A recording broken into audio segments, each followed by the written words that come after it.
रामायण से जुड़े 20 रोचक तथ्य जो आपको जानना चाहिए। रामायण सनातन संस्कृति की अनूठी देन है। हिंदू धर्म में इसे पवित्र ग्रंथ के रूप में पूजा जाता है। हिंदू धर्म में रामायण का सर्वोच्च स्थान है, कारण रामायण मर्यादा पुरुषोत्तम भगवान श्री राम से संबंधित है। सनातन संस्कृति में भगवान श्री राम और महाकाव्य रामायण उच्च स्थान पर रखा जाता है। बताते चले कि मूल रामायण की रचना ऋषि वाल्मीकि ने की थी, जो संस्कृत भाषा में लिखी गई है, लेकिन कई अन्य ऋषि मुनियों और वेद पंडितों जैसे तुलसीदास, संत एकनाथ आदि ने भी इसके अन्य संस्करणों की रचना की है, जो हिंदी के सरल शब्दों में लिखी गई है। दूसरे शब्दों में कहा जाए तो इसे संस्कृति से सरल भाषा में किया गया था। हमारे घर के बड़े बुजुर्गों द्वारा रामायण के बारे में हम बचपन से स्मरण कराया जाता है। रामायण में ऐसा छोटी बड़ी घटनाएं जिसे ज्यादातर लोग जानते हैं, लेकिन कुछ विशेष और रोचक ऐसी घटनाएं भी है जिसे बारे में बहुत ही कम लोग जानते हैं। एक, राम ने विभीषण को अजरमर रहने का वरदान दिया था। ऐसे मिला अमरत्व कहा जाता है।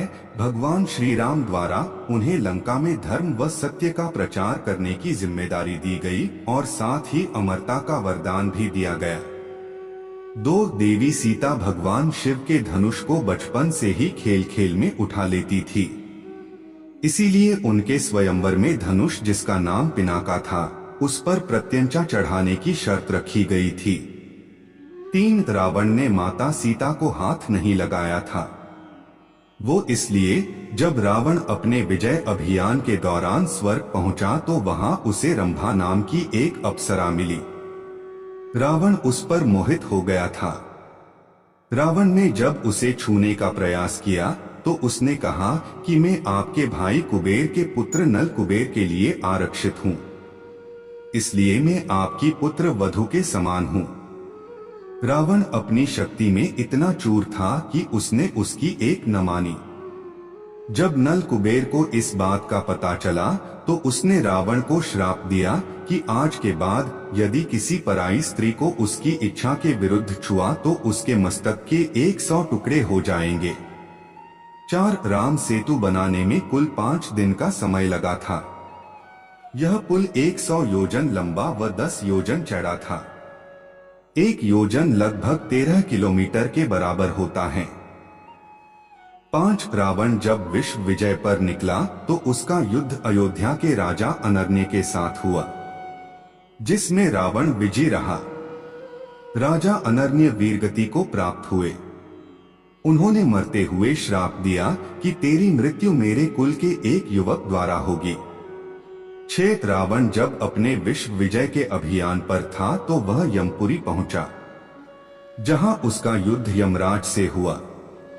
जब यमराज ने उस पर कालदंड का प्रहार करना चाहा तो ब्रह्मा जी उन्हें रोक दिया, क्योंकि वरदान के कारण रावण का वध किसी देवता द्वारा संभव नहीं था।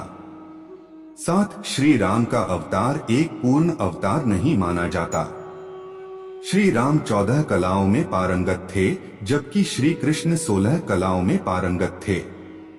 ऐसा इसलिए था कि रावण को वरदान प्राप्त थे कि उसे कोई देवता नहीं मार सकता, उसका वध कोई मनुष्य ही कर सकता है।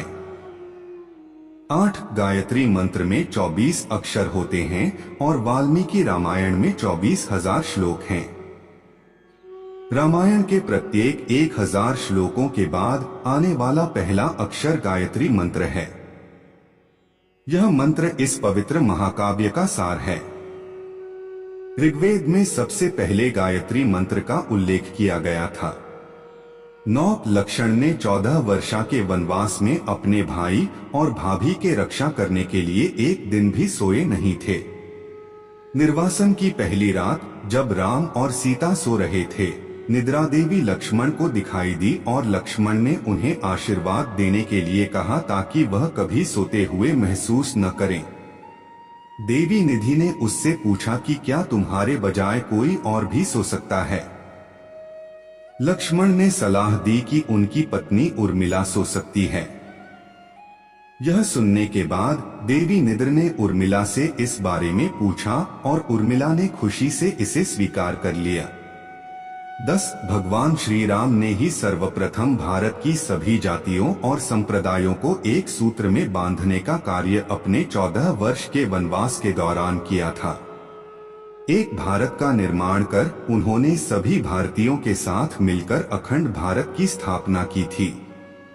भारतीय राज्य तमिलनाडु, महाराष्ट्र, आंध्र प्रदेश, मध्य प्रदेश, केरल, कर्नाटक सहित Nepal, Laos, Kampuchea, Malaysia, Cambodia, Indonesia, Bangladesh, Bhutan, Sri Lanka, Bali, Java, Sumatra और थाईलैंड आदि देशों की लोक संस्कृति व ग्रंथों में आज भी राम इसीलिए जिंदा हैं।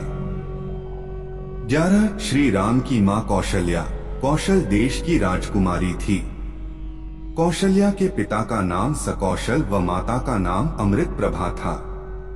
12 भगवान राम विष्णु के 7वें अवतार थे और लक्ष्मण को शेषनाग का अवतार माना जाता है। भरत और शत्रुघ्न को भगवान विष्णु द्वारा हाथों में धारण किए गए सुदर्शन चक्र और शंख सैल का अवतार माना जाता है।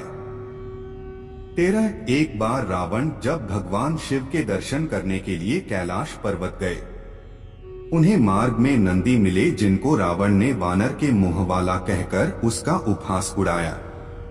नंदी ने तब रावण को श्राप दिया कि वानरों के कारण ही तुम्हारी मृत्यु होगी। 14 रावण की बहन सुपर्णखा ने खुद रावण को श्राप दिया था कि उसका सर्वनाश हो जाए। सुपर्णखा का पति राक्षस राजा कालकेय का सेनापति था जिसका वध रावण ने अपने विश्व विजय अभियान के दौरान कर दिया था। 15 वनवास के दौरान श्री राम ने कबंध नामक एक श्रापित राक्षस का वध किया था। उसी ने राम को सुग्रीव से मित्रता करने का सुझाव दिया था। 16 वाल्मीकि रामायण के अनुसार एक बार रावण अपने पुष्पक विमान से जा रहा था। उसने एक सुंदर युवती को तप करते देखा। वह युवती वेदवती थी जो भगवान विष्णु को पति के रूप में पाने के लिए तपस्या कर रही थी। रावण उस पर मोहित हो गया और उसे जबरदस्ती अपने साथ ले जाने का प्रयास करने लगा। तब उस तपस्वी युवती ने रावण को श्राप दिया कि तेरी मृत्यु का कारण एक स्त्री बनेगी और अपने प्राण त्याग दिए। 17 रावण ने ब्रह्मा जी से अमृता का वरदान मांगा था तो ब्रह्मा जी ने अमृता का वरदान नहीं दिया। तब रावण ने अपनी मृत्यु किसी भी राक्षस व देवी देवता से न हो ऐसा वरदान मांगा था। इसलिए भगवान विष्णु ने साधारण मनुष्य के रूप में जन्म लिया था क्योंकि रावण मनुष्य को निबंग मानता था। 18 रावण के भाई कुंभकर्ण जब ब्रह्मा जी से वरदान मांग रहा था तो माता सरस्वती इंद्र के निवेदन करने पर कुंभकर्ण की जीवा बैठा गई थी, जिसके कुंभकर्ण ने इंद्रासन के बदले निद्रासन का वरदान मांग लिया था। 19 जब भगवान राम ने वरुण से समुद्र में मार्ग बनाने के लिए अनुरोध किया था, परंतु वरुण ने भगवान राम के अनुरोध को नहीं सुना तो क्रोधवश श्री राम ने ब्रह्मास्त्र का आह्वान किया, जिसके एक बार आह्वान करने पर उसका प्रयोग करना अनिवार्य था। वरुण ने श्री राम की मदद करने का अनुरोध किया। तब भगवान राम ने ब्रह्मास्त्र का प्रयोग ध्रुतुल्य नाम के स्थान पर किया था, जिसे आज राजस्थान के नाम से जाना जाता है। 20 महाभारत के युद्ध में श्री राम के वंशज ने भी भाग लिया था, जो कि राम के पुत्र कुश हुए। कुश की 50वीं पीढ़ी में शल्य हुए जो महाभारत के काल में कौरवों की ओर से लड़े थे। दोस्तों, आपको वीडियो कैसा लगा ये हमें कमेंट बॉक्स में जरूर बताएं। अगर आप चैनल पे नए हैं तो सब्सक्राइब करें और बेल आइकॉन पर क्लिक करें ताकि वीडियो डालते ही आप तक नोटिफिकेशन पहुंचे। धन्यवाद।